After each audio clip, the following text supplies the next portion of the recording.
fairly well set, huh? Can you do that? Can you sit for me? Asi, good boy. Good job. That's my good boy.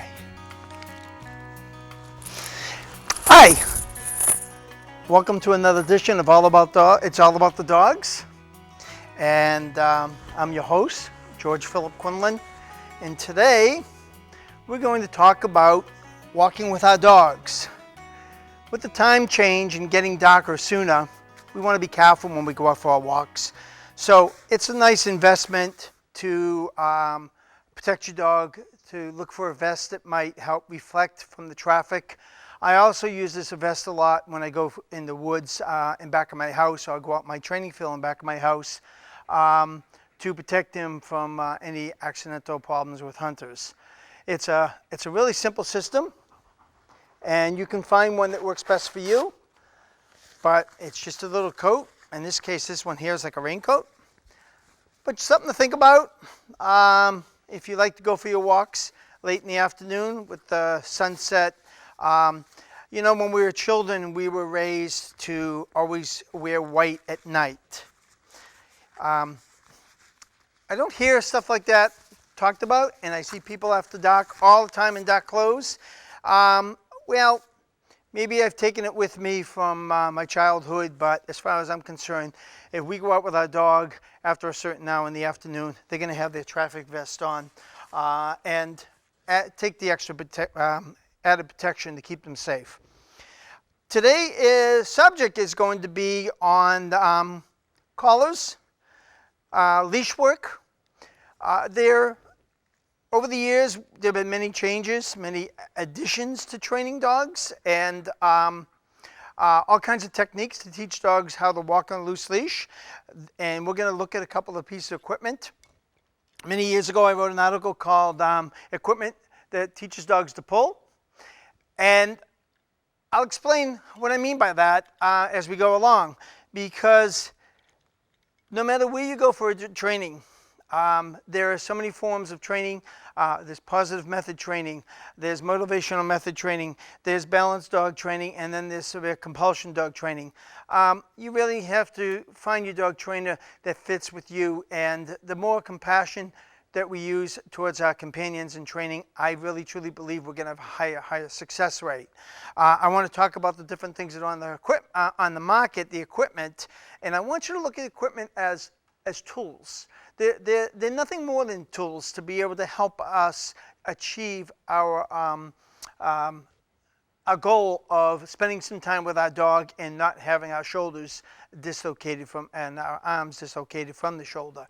So we're going to talk a little bit about that, and we're going to look at the pros and cons. I am not saying buy this. I'm not saying don't buy this. My job is for education, and you have to make a decision based on what your heart believes and what your relationship with is like for your dog, and what your dog's needs are as well as your needs. Some of the tools out there are pretty popular nowadays. They're nothing new, and the most one that's running around now, you'll see Merlin likes to check out all the equipment in the bag. This piece of equipment is called the Gentle Leader. It's a head halter. They make halties. There's a variety of different types of head collars. They're being sold as new gadgets, and there's nothing new about them. They are well over 100 years old. They come in different colors. The ones I like, I order them when I order them. I like the buckles. The way they're making them now, they're making them with snaps, and I really, really like the old style buckle because I find it easier to make the adjustments and that the straps don't slip. Personal choice. These things have been around, not this particular type, but head halters have been around since the early 1900s. I have there's a book called The Dog of Flanders, the Bouvier de Flanders story. He's a cart dog, and he has a beautiful drawing of a dog. It was written in 1909. And the dog is wearing a head halter. And when I teach my dogs to do drafting, we use head halters because they're so much easier to help the dog and to control the dog rather than trying to control them with the on the collar. Wonderful piece of equipment. I am a firm believer personally, when my students come to me, I want to see these dogs wean off these things. My goal is 6 weeks. It may take a little bit longer depending on the client and the dog. I don't think that they have to be worn for life. I think if you put a piece of equipment like this on too long, you become dependent on it.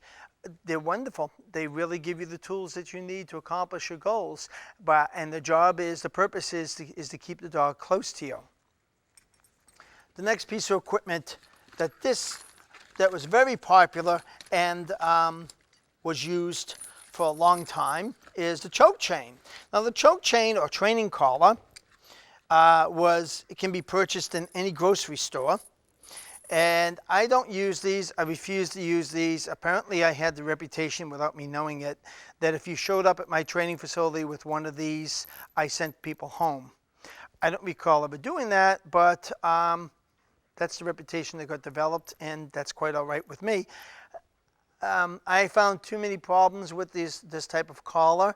One of my students was a chiropractor, and he wrote about finding damage to the spinal column on his dog, and also they can cause damage to the trachea if it's not used properly. And the way I demonstrate this, is helping people understand, is the sound. Okay, William Campbell wrote one time many years ago that when you train with a chain, you train the neck and not the brain. And what he meant by that, the way I interpreted it, was if you take a choke chain and you slide it, you can actually hear the chains clicking. Well, in order for this collar to fit on a dog's head properly, you need a lot of slack on this end. If you have too much slack and you try to make the correction, the chain starts to make that clinking sounds, and the dogs tighten up their neck muscles to get prepared for the jolt it's going to take. Very popular, very common training tool, if you will, or a piece of equipment that's sold in any grocery store. The problem is that there's nobody there to teach you how to use it properly. And so the best way to use this is in the trash can. My favorite collar looks very similar, but it's far from it. This collar is the Fur Saver. This is my collar. This is the one I choose to work with. Because I don't want my dog's fur being damaged by any other, flat collars, the choke chain I refuse to use. So this here protects my dog's coat, and it gives me a versatility beyond any other collar in the market. And what I mean is, if I put this on my dog's neck, I'm going to show you before I put it on him what I do. I just like the other collar, I make a P so the collar is up like so. Don't want to block my face. Once I have it on my dog, I generally put it on the D-ring. Not uncommon for me to use this with it always attached to the leash and bringing this collar up. Come here, bud. Walk up. Come here. Good. Wrapping it around and hooking it like that. That's it. That's how I use this collar. It's just like any other collar, because I don't become dependent on using this. I can do this. Now, if I'm teaching a dog to walk on a loose leash that's not dependable, that's nervous, they sell a lot of collars out there, half checks, martingales, and so on. The reason I like this collar, again, is when I place it on over the dog's head, I then snug this up in back of the neck, bring it around, and hook it to one of the links. What I have now is a safe collar the dog cannot slip out of. I know this isn't going to break. I know I'm not going to have any malfunctions in the piece of equipment because I buy high quality with good welds, and they're not going to break if something happens and the dog gets frightened and pulls. That said, like I said, this is my collar. This is the one I prefer to use. Not saying that you have to use this on your dog. What I'm saying, I find for my training technique that I use, this works best for me, as opposed to any other collar on the market. The standard flat collar, as we know, is the ones that we generally keep our tags on and so on, and used as an everyday collar. This is a fine piece of equipment, keep identification, but used inappropriately, used with harsh corrections, this can cause damage to and to the spine as well.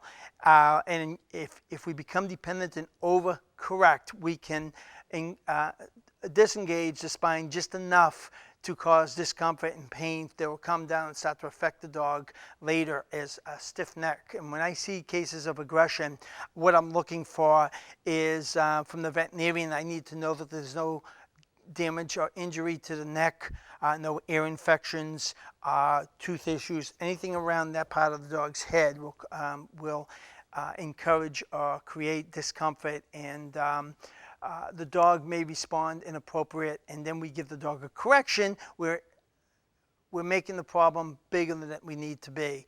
So again, the flat collar is your traditional collar, nice collars. Practice putting them on, taking them off. Put it on, take it off. A lot of time people put the dog's collar on, and they very seldom, if ever, take it off, and they can't even touch the collar.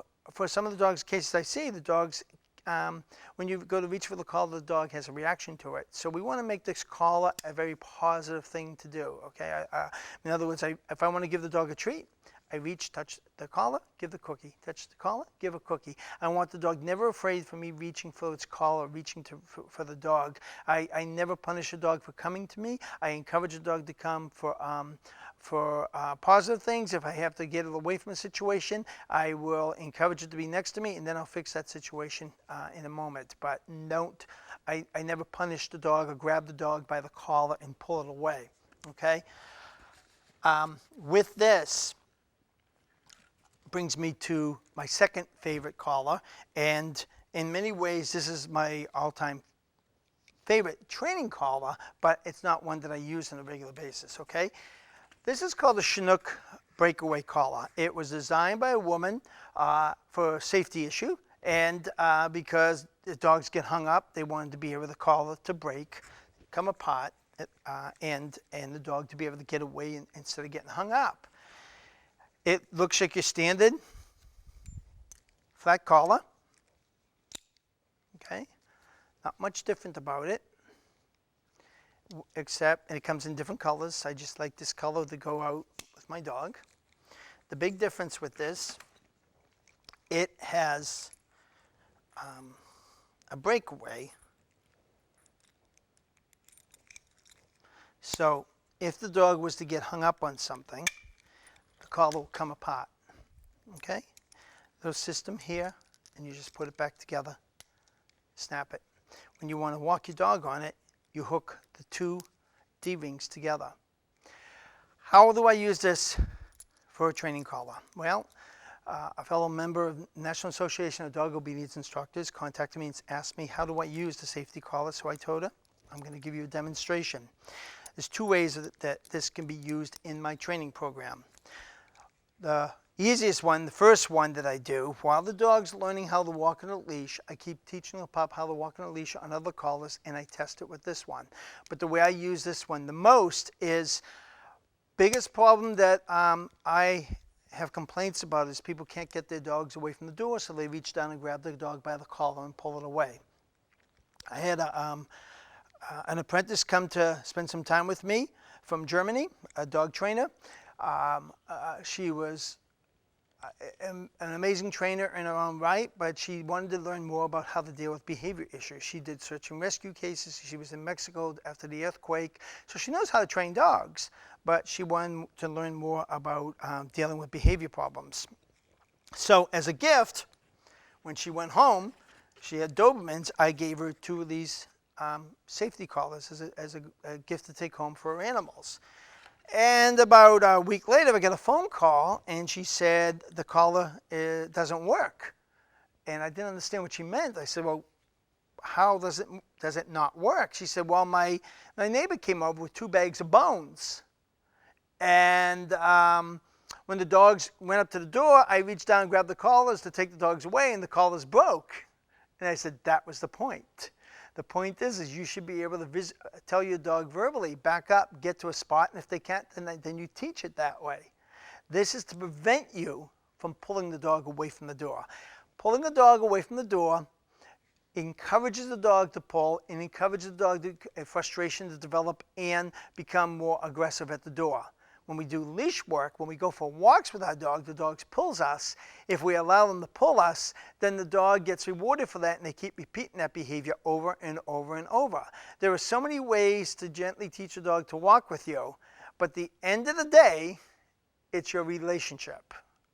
If you don't have a decent relationship, as I look down and see my dog sound asleep as I get ready to do a demo for you, then it's awfully hard to continue the training and to teach them new things and to develop that bond that when you go for a walk together on the leash, it's a walk of exercise for the both of you. If you're going to take the dog out for a walk for it to sniff, then you give it a command to go play, go sniff, but you still want the leash to be loose. If you teach the dog to sniff the bushes when the leash is tight, then the dog continues to pull. There's no magic about this.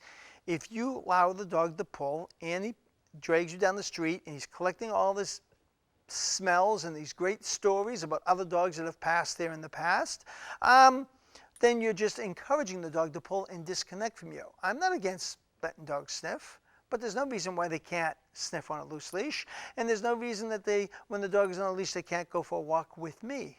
Okay, I understand not everybody has a fenced-in yard or a place to go and run their dogs, but it doesn't mean that they have to walk on a tight leash. You can encourage them to walk with you using treats. You can encourage them to walk with you using toys, and these are all great training tools, and I approve of them 100% and highly recommend them. But you need to also understand that when I use a secondary word, meaning stay close as opposed to heel, then I want you to still stay connected to me and the leash being loose. So it doesn't matter what you put on your dog for equipment, and it doesn't matter the size of the leash that you use. Whether, oh, I forgot to talk about this little harness. We'll touch on this in a second. It doesn't matter about the whether it's a 5/8 inch leash or a light line for training, and there's that chain we want to throw away. And it doesn't matter if it's a nice leather leash. If you notice what all my leashes have in common is they're not overly thick. I don't need double thick leashes. I don't need 3/4 inch wide leashes. And he's a 90-pound dog. And it doesn't matter the size of the dog. If you teach him to walk with you, you can teach him to work with a light line. The lighter the line, the better. Okay? They make this harness. It's a no-pull harness, and it's made by the same company that now makes the Gentle Leader. And again, it works. You see a lot of shelters using it. And I see a lot of people come to me with this on the dog, and I see a lot of dogs still pulling. The point is that when we put a piece of equipment on, it doesn't take the place for the relationship. Without a decent relationship, your dog's going to pull because he's disconnected. He doesn't have to pay attention to you. Okay? When you go for your walk, I want my dog to be with me. It's no different than if I go for a walk with my wife, in my eyes. The way I see this, when I go for wait, I didn't make sure I say that properly. No, she doesn't. When I go for a walk with my wife, I'm not going to walk ahead of her. I don't want her to walk ahead of me. We're going to go somewhere. We're going somewhere together. When I go somewhere with my dogs on the leash, we're going somewhere together. We're doing something together. If you have to walk your dog for exercise, and you want to teach them to sniff and pull, then take up tracking. Learn how to do some tracking. Learn how to go to a field and learn how to lay a track and put your dog in a harness and teach them to track. It's a wonderful game, and it's one that you can do just about anywhere, and you put a harness on the dog, or you can do it on any collar. Just use the word track or seek or find, and encourage the dog by leaving tracks along the way for them to find, and have a reward for them when they get there. Turn something they do naturally into a game, and then teach them to walk close with you, you're going to find that the dog's relationship with you starts growing greater and greater, okay? I might use the word heel and OPA, or I may just say stay close when I don't need total attention, but I want them beside me, okay?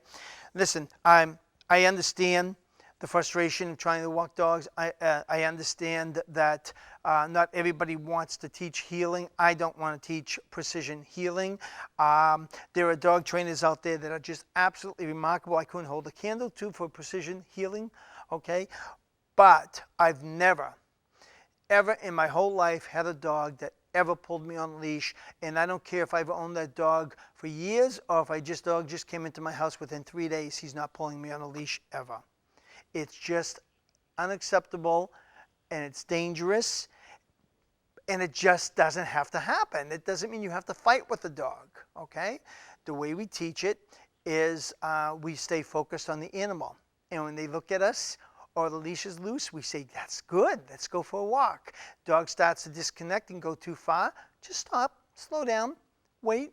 Dog looks at you, I might change my direction, come on, let's go, and just refuse to go in the direction that they're going while the leash is tight. I teach that I want you, or my clients, on the side of the dog, not in back. If the dog's in front of you, then he's going to be easily pulling you. If the dog is beside you, it's a lot harder for them to pull you. Think of a clock, okay? Look at 12 o'clock and you're standing at 6 o'clock. If the dog starts pulling you towards 12 o'clock, you just wait, pause long enough for you to be able to slide over to 2 o'clock. If you slide up, you don't try to walk up to the dog. It's much easier to do this without dogs. If you practice this on somebody else, with a friend first or a family member, or with yourself, then with a chair, than it is with a dog, until you understand that what you want to do is, if it's 12, the dog's at 12 o'clock and you're at 6 o'clock, the dog starts pulling, you stop, hold on a second, and slowly move over like this to 2 o'clock. When you move over there, you will get in the vision of the dog. They will turn and glance at you. You're going to smile and say, that's my boy, or girl, or anything else you call your dog. But you must smile. Keep it calm.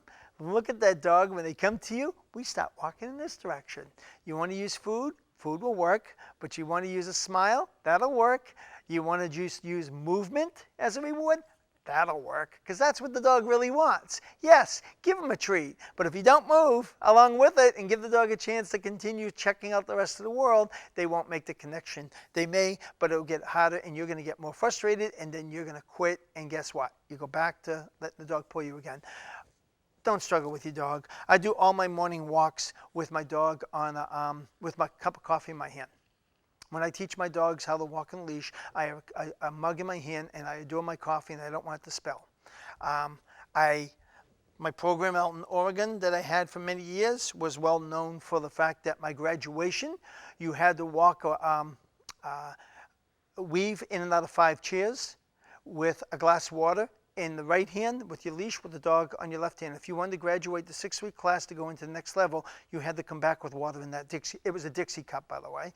And so much more water was spilt because we squeezed it than anything else. But if you came back with a half a cup of water, you would graduate and go into the next class. It's in 6 weeks. It can be done. You just need to slow down. Remember that it's not the tool. It's not the leash. It's not the collar. It's not the corrections. It's not the harness. It's not the gentle leader. It's the relationship. You can use all this equipment. I'm not saying don't use this. I'm not saying don't use this. I am saying don't use this. You don't need that. That's trash. And I understand some trainers still use them and they like them. That's their choice. I think it's trash. How do I feel about it? It's trash. So, relationship, relationship, relationship. I will show you now if I can wake up my dog. Merlin, you want to come here for a minute? Good boy. I'm going to put the collar on. I kind of gave the anticlimax because I gave away the ending already as far as you know that the collar would break. So we'll test my theory out. And my dog, I'm putting my leash on one D-ring. So you see it. We're going to get up. Now, you have to understand, we're in the studio. It's very hot in here. The lights are pretty warm on my boy. My boy's been training all morning on Wednesday mornings. We go over to the club and train. This boy can climb up a 1.9 meter wall, jump a 4.5 meter broad jump. He can jump over a fence, almost 48-inch fence. He does this as his training. When he comes in the studio, he looks like, ew, what a lazy dog. He's tired. So, and he's also been taught to have an off button. So this dog is very, very active. I'll bring Bobby in sometime, for those of you who haven't met him yet. And there's my Border Collie, and you will see that he will behave the same way because they have off buttons from inside. You ready? We're going to try to move a little bit and stay within. We only have a small area to work in. And so I just want you to see that what you do is when you use your leash, it's to stop the dog from leaving, not to force the dog to stay with you. The leash is used to stop the dog from leaving and not force the dog to stay with you. The dog's with you because it wants to be with you. And if it's not, then you fix that first, okay? You ready? Okay. Good. Let's go. Ready? Yes. Good. Come close. I can't, if I hadn't moved him, you'll see that there's nothing I can do to get away from him when we're interacting like this. This is how I teach my leash work. Leash work isn't just walking. I can't do it. I get bored. My brain doesn't work that way. And I tried to put a video clip together to show everybody, and we'll try to get that up again at another time. And you ready? Au pied. Good boy. Come on. Good. Nice. Ready? Yes. Good. So the idea is not to use the leash. If I use the leash at all, it's just gentle. You see the movement? My dog's been taught. Reverse. Good. The gentle touch. Good. Walk up. Good. If I want to teach reverse, gentle. Nice. Good boy. Yes. Come on. You want to come up, don't you? Good. So the idea is I use this collar as an aid for me to see if my dog's really focused on me. This is how I use the breakaway collar for training on leash work. I use it to stop students from grabbing the dog by the collar and pulling them away from the door. Excuse me, can I sit down? I also, that's the hardest habit to break for my students because somebody comes to the door, we want to reach down and grab the dog and pull it away. And I also teach the pup and teach the owner to dance together. If you think of it that way, that's what it is. It's a little dance. And I use the breakaway collar for that reason. I hope that answers your question, Linda. Now, I want to touch real quick before we wrap up. Things that I wrote an article concerning, and you can see this article on my website, allaboutdogstraining.com. There's a section called articles, and there's some articles in there about leash work. One of them is called Positive Wetmotaxis,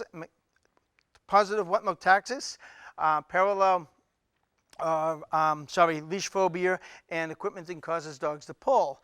And we talk about the different tools out there that encourages the dog to pull. And one is the gentle leader. How does that teach a dog to pull? People give in. Yeah, it's a humane. I'll let the dog's head is twisted like this if it's not used properly. It's a wonderful tool, but we still let the dogs pull. The harness, wonderful tool, but we still let the dogs pull. Flat collar, pinch collar, it really doesn't matter. Again, my favorite is my Fur Saver. That's my favorite because I always use it on the D-rings, or I wrap it and use it like this to stop from slipping over a dog's head. Okay, my personal favorite, not saying it should be yours. My least favorite, the choke chain, smaller links, slides up. use too much to give unnecessary corrections. We become angry, we give a dog a leash correction. We become angry, we punish the dog. There's a saying that says, violence begins when knowledge ends. When we don't know what to do, we let the dog pull us for 4 or 5 or 6 feet. We let the dogs pull us for 10 feet. We let the dog pull us for a half a mile. And then we get angry and we give the dog a harsh leash correction. That's just wrong. There's no other word for it. It doesn't matter what else I say. It's wrong. That's all there is to it. This is my companion. I'm not going to cause pain for my dog because I don't know what to do. If I do, then I have no right in taking my dog that far away from home. You know what? Another thing that causes a dog to pull? Cell phones. Bet you didn't see that one coming. Okay? Cell phones. How many times you see people walking down the street talking on the cell phone, disconnected from the dog? You know what? You're at work all day. You're away from your dogs. Your dogs are home by themselves. Don't you think they deserve a few minutes maybe of your personal attention without this piece of equipment hanging around you? I have a habit, unfortunately, or fortunately, of shutting my phone off a lot, and so I miss a lot of calls. But when I'm with my dogs are my priority. Last thing I want to talk about is probably one of the most dangerous pieces of equipment on the market. Again, this is my opinion. But that's what matters in my head and to my students, because I see the dangers of things, and I don't see the, I guess the best way to explain it is, in 1970, I was in my zoology class. The very first week of class, I learned something that's never, ever left me, and it's been with me in my dog trainings in the 43 years I've been doing this.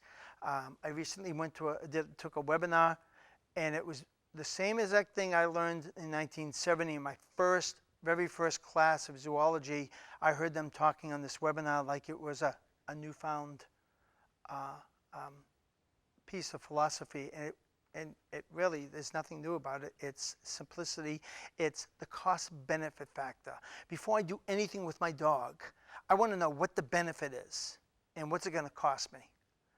Before I do anything in serious decisions in life, I want to know what's the cost-benefit factor, okay? That's what dogs do when they're learning. What's the benefit? What am I going to get out of jumping up on that counter and stealing something? I get a tidbit. What's the cost? It may not be anything there, or I might get yelled at. I get yelled at? I'll just wait till the owner's not around. What's the cost benefit for pulling? Depending on the owner. Depending on the owner. I can drag my owner down the road, or the owner's going to give me a harsh correction. But 2 seconds later, let me drag him down the road. Then I get a harsh correction. And I start dragging down the road harder, and I start breathing hard and panting and choking, and they just give up. Because if you have a trainer or somebody who's training properly, then if they do give a leash correction, and it's done properly, the behavior stops. But most people don't know how to use corrections properly, so what happens is we create the problem and we make it worse. Listen to your dog trainer. Work and talk to your dog trainer. If your dog trainer wants you to do something and you're not comfortable, ask why.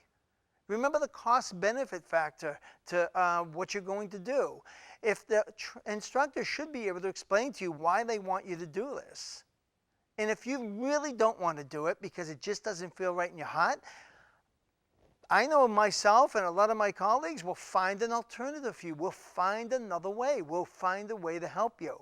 But if you don't talk to your trainer, if you don't give feedback that you're uncomfortable with something, or if you want to use something and you're asking their opinion, listen to their experience. The more experience the trainer, the more knowledge they're going to have, the things that they've run into before.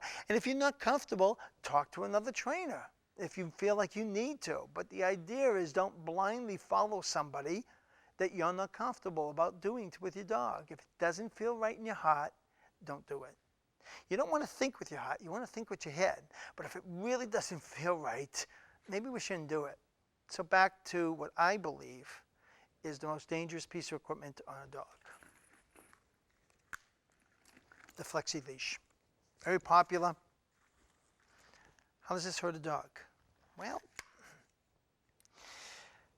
it may not necessarily hurt the dog, but it's hurt many handlers, many owners, because as this thing pulls, it encourages the dog to pull.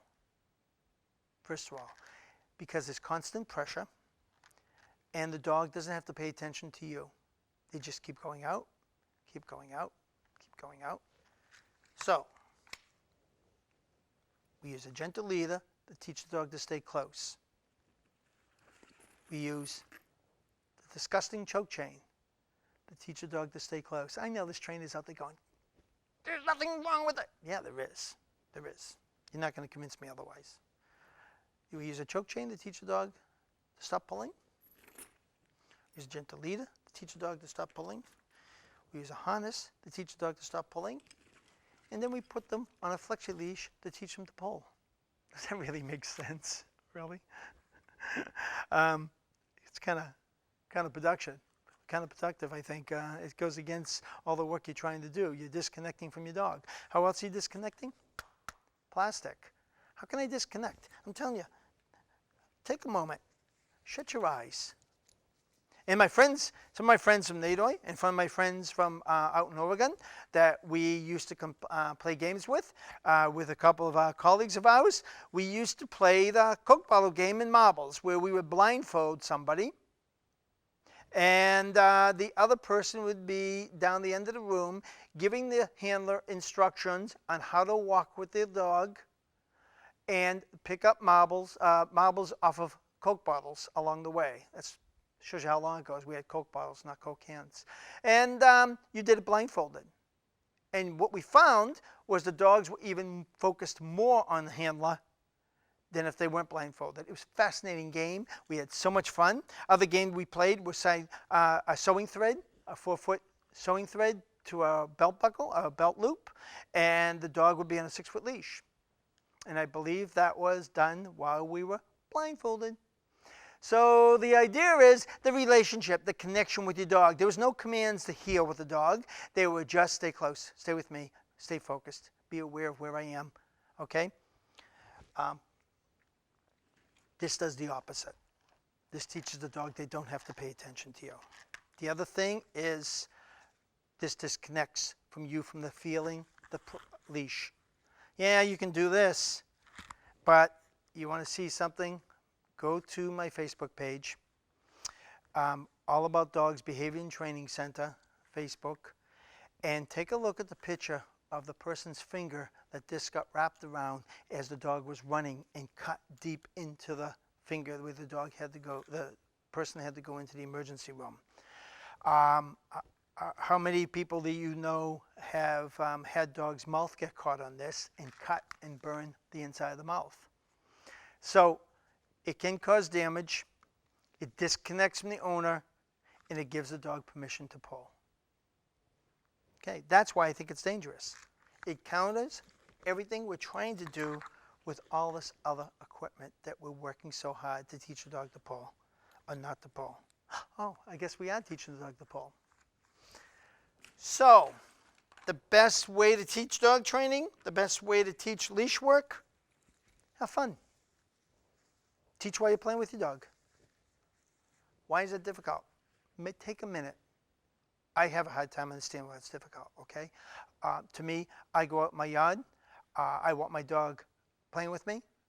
I don't just throw a tennis ball. I might get him to heel for 4 or 5 feet before I throw the tennis ball. I may get them to do sits, downs, or different exercises. I might teach them brand new things to challenge their brain. But the whole time, if they really want something, they need to come in close to me.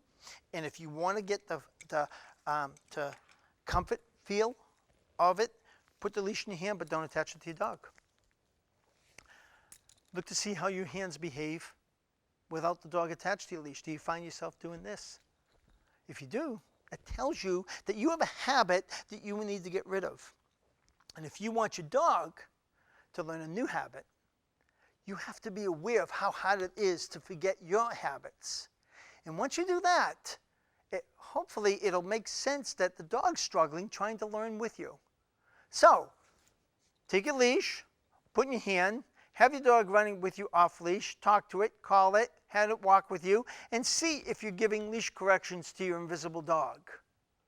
Poor invisible dog's not doing anything wrong, but you're giving leash corrections. That means you have to be aware of how you're using your leash. That means you're becoming too dependent on it. Challenge yourself. Challenge yourself. Jack and Wendy Volhad ran camps back in the 80s. I'm not sure, probably still running. And I used to get a giggle how they would make people grab their pants. And I have to stand up to show you this, and my boy will just stay right there. And this is a pre-Urkel dog training, the way I call it, okay? Pre-Urkel is they would grab your pants and they would have you pull them up as high as you could to teach yourself to stop giving leash corrections. I had to do it. Didn't feel good. The thing came real high, okay? Made you aware. In Oregon, I did the cowboy walk. I would have my students put their thumbs in their pockets so they wouldn't become dependent on the leash. What's the leash used for? What's the leash used for? You're not listening. Okay. It's used to stop the dog from leaving, not to force it to stay. I want my dog to stay with me because he wants to be with me, not because I forced him to. Okay? I know I said I was going to wrap up with the most dangerous piece of equipment, but I want to show you my personal favorite leash. I've had this leash for about 20 years. I love it because it's a multi-purpose leash. I have my other leashes that I use for different reasons, but I just adore this leash. It has a clip, a D-ring, and I can make a handle. It has another D-ring here. I'm going to drive my producer crazy here because I'm going to stand up again. And on cold weather, I put the leash over my shoulder like this, and my hands can be in my pocket if I don't have my gloves with me. It's another way for me to evaluate and test my dog to see if he's staying with me because by choice instead of me giving a leash correction. But I just love this because it's a very comfortable leash to work with. I also sit back down. Sorry, Steve, I should have told you before I sat down. Slide it through the large D-ring. Small D-ring at the end. I now have a city leash. Keep the dog closer in smaller areas. Benefit to this, as well as this, the dog can only leave me so far. The downside in another danger zone for this, if we're not paying attention, the dog can step away, step out in the road, and I get really frightened whenever I'm driving and I see dogs walking down the street with a flexi leash. Yeah, the owners may have to hang on this and be prepared, okay, to stop the dog. And one of my biggest fears is that they may not stop the dog, or they may stop the dog and the leash falls out of the hand and chases after the little dog and chases them out to the road and they get hit by a car. These scare me. This scares me. This thing has to be about 25 years of age. I've had this thing, but I don't use it. You can see it's filthy just from hanging around and being tossed around, but I don't put it on dogs. It's a great teaching tool not to use. So, gentle leader? Yes. Walking harness? Sure. I like the fur saver. Not for everybody, but I love it because of my dog's coats. I hate the choke chain. Despise this. Love city leash. Your dog, you decide. Talk to your trainer which works best for you and your lifestyle. Learn how to make a connection with your dog. Enjoy them.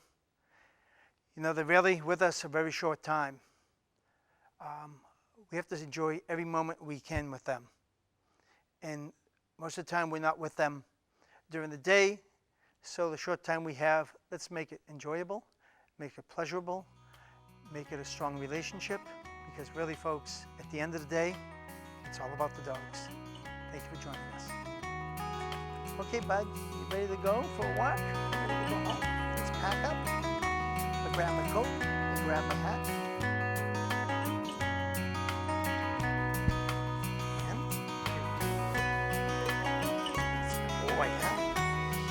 Okay, let's go.